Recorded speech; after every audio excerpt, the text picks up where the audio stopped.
called leverage. This is the secret to success, an open secret to success na mga self-made millionaires and billionaires all over the world. Ano po ba yung leverage? By definition, this is the ability to multiply your time and effort through others.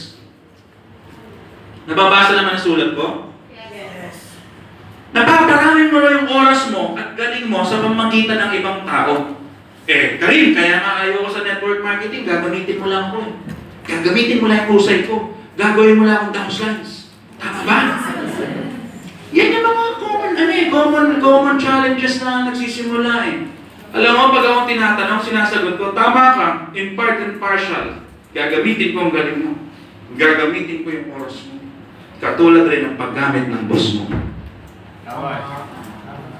Akala kasi ng mga tao, ang leverage is solely dedicated to network marketing. But come to think of it, leverage, ginagamit yan ng lahat ng negosyo. Yung mga nakapitalan, tayo na malaking kumpanya, kaya kanya i-hire na maganda, sexy ka, makinis ka, matalino ka, mahusay ka umingles, kasi i-leverage ka niya. Hindi mo lang alam na nile-leverage ka kasi pinapasweldohan ka niya. Tama.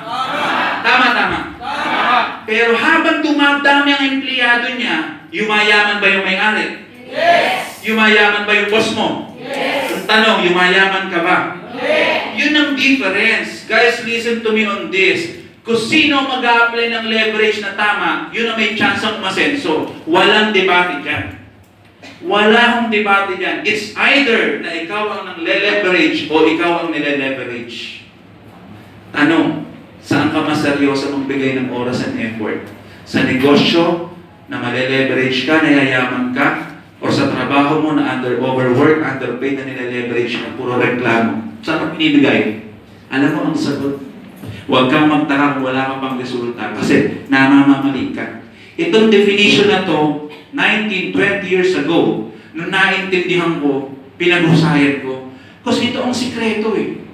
Jollibee, nagsimula sa isang tindahan, nagkaroon ng maraming branches, Luzon, Visayas, Mindanao, it went global, nagkaroon dyan sa Karama, sa Dubai Mall. Look at the leverage system. Umorder ka sa Dubai Mall ng Jollibee ng French fries, kumita ba yung may-ari niya si Henry C?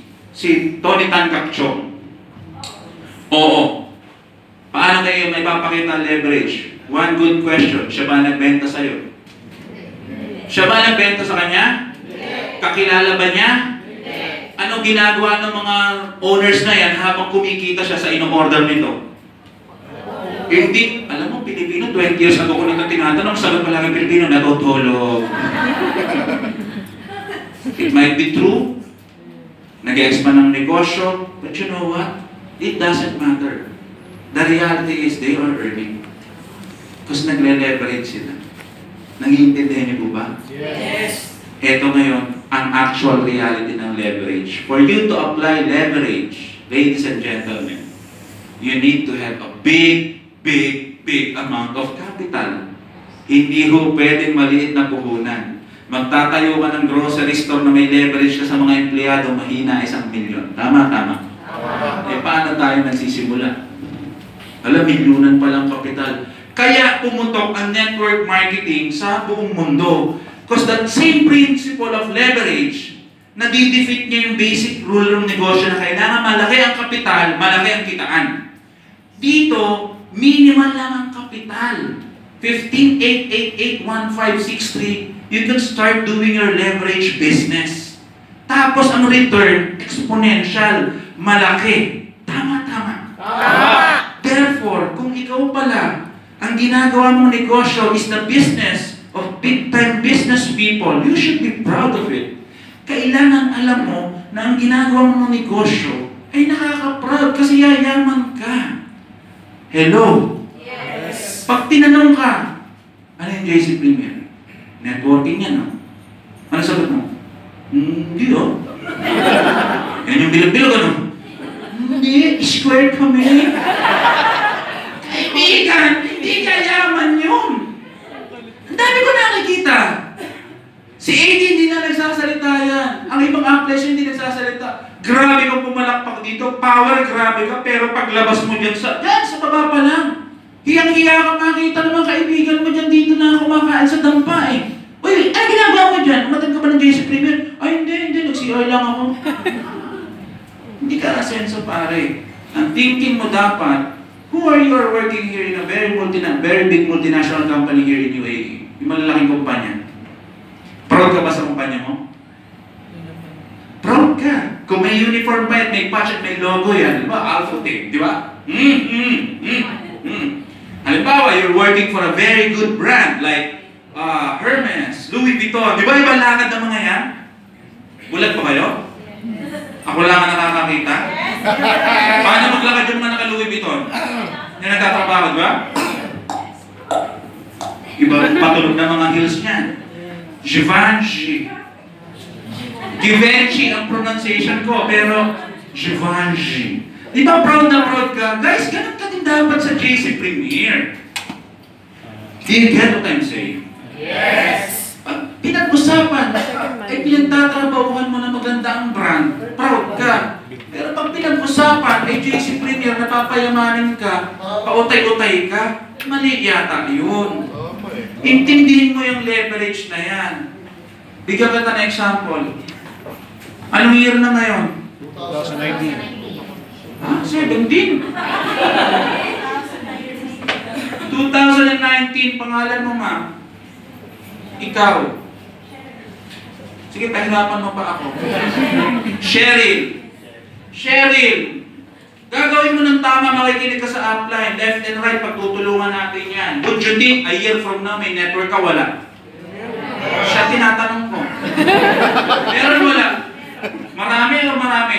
Marami. Kaibigan, pag dumami ang mga tao na yan, under that network, malaki ba yung kinikita mo? Another year, mas lalaki yung kita mo. Yayaman ka. Anong concept ng negosyo natin? Leverage. You spent 3 years in JC Premier doing that leverage, yumaman ka. You spent 3 years working very hard.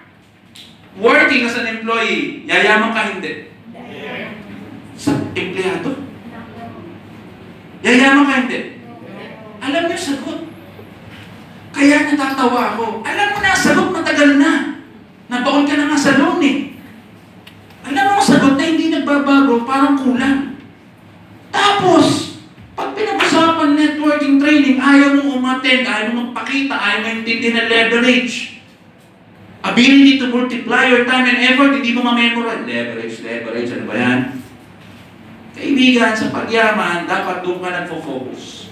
Now, for those of you who are earning very big here, may God bless you more on that. I pray na mas lalo ka pang umasenso as an employee, wala akong masamayan. I have nothing against employment. I'm just saying the difference between business and employment. Clear? Yes. Pasok po tayo. Now, sige, magle-leverage na kami. Hahataw na kami. Pero meron kang kailangan gawin. Sino dito more than 1 month, 2 months, 3 months na doing the business? Ilang itong grupo na ito? Walang pagkawal.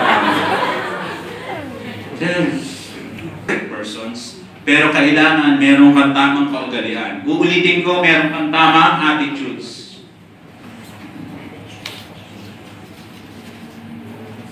Ano ba yung attitudes? Kaugalian.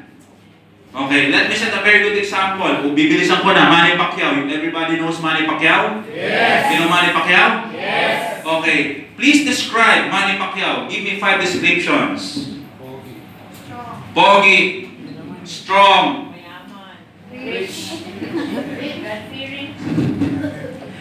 Nagdadalex ba talaga? May mga description nyo. Manny Pacquiao, boksingero, dinidescribe nyo lang kung ano, pogi, mayaman, ganun talaga, ha? Ganun talaga usapan natin. Pwede ko natin sabihin siya na, sample. Hard worker. Iyan! Ano pa? Dedicated. Dedicated. Ano pa? Humble. Committed.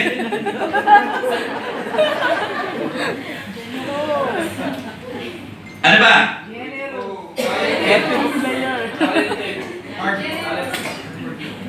Scriptures. Faith. Now guys, look at this description. Among the descriptions that they gave to me 1, 2, 3, 4, 5, 6, 7. Out of the 7 descriptions, can we identify kung alin dito ang talent or alin dito yung attitude? Okay ba yan? Pogi, God-given talent or attitude? Talent. Strong, God-given talent or attitude? Talent. Hardworking. Attitude. Dedicated. Attitude. Humble. Attitude. Committed. Attitude. Faithful. Attitude. Mas marami ang attitude over talent. Alam mo, 20 years ago, nung naintindihan ko to, nung talaga ipinaintindi sa akin to, na-realize kong magbabago ang buhay ko. Kasi ang principle of success, ang sinasabi, pag tamang tao ka, yayaman ka talaga. Pag tama ang pag-uugali mo, aasenso ka talaga. That's the saying. Your attitude will determine your altitude. Yung mararating mo raw sa buhay ay gawa ng iyong tamang pag-uugali. Ambisyoso ka pero tamad ka, wala yun. Ambisyoso ka pero masipag ka, tama yun. Klaro, klaro. Gaano ka-importante yung saying na to? Kasi kaibigan, this is the greatest equalizer. Dapat maging masaya ka rito. Bakit ganon? Kung ang basihan ng pagyaman ay talent, disgrasya na. Kung pagkanta, dapat yung mga mahuhusay lang na kumanta ng yayaman. Kung talino, dapat yung matatalino, yung cum laude ang yumaman. Tama, tama. Paano yung hindi matatalino? Paano yung mga kulang sa mga talents? Pero ang basihan dito, attitude. Guys, ang talent, ibinigay ni Lord. Ang attitude, nadidevelop. Uulitin ko ha, ang talent, tulad ko, gwapo talaga, kunong-nukan. Ibinigay ni Lord yan. Kaya ako lang ang yayaman.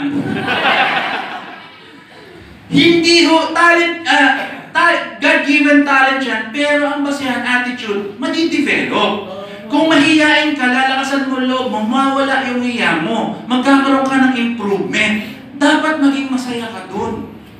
Nagigas niyo po ba? Yes. Na anytime, starting today, if you decide to really improve on yourself, magbago ka, kaibigan, start na yan ang pag-asenso mo. Huwag mong tingnan ang pag-asenso sa pera. Tingnan mo ang pag-asenso mo sa pag-i-improve mo. Nagigas niyo ba? Yes. Di ba kung ikaw ay magulang, nakita mo ang anak mo nagbabasa na, di ba tuwan-tuwa ka? Priceless. Ganun din dito, pag nakikita mo na ang downline mo nagsisimula na mag-present, doing his business on her own, ikaw ay natutuwa kasi nadidevelop na siya. Yun yung starting point kung paano siya umasenso. Hello? Hi. Hello? Hi. Ang question, umaming ka sa sarili mo. Ano ang attitude mo? Isisulat natin kung ano yung mga kailangan, pero tatanungin kita, anong attitude mo? Power na power ka nga sa stage, maldita ka pala sa opisina. Power na power ka pumalakpak, mandarambong ka pala sa pamimera. Kaibigan, hindi ka ba nagtaka? May mabilis umaasenso rito, hindi pa mahusay mag-present, pero ang bilis sumama ng tao sa kanya. Tama, tama. Kasi marami nagtitiwala sa kanya sa opisina pa lang, wala pa ang negosyo, nagtitiwala na sa kanya. Kasi mahusay siya makipagkapwa-tao. Ikaw naman, pogi ka na hirap ka naman kasi suplado ka pala.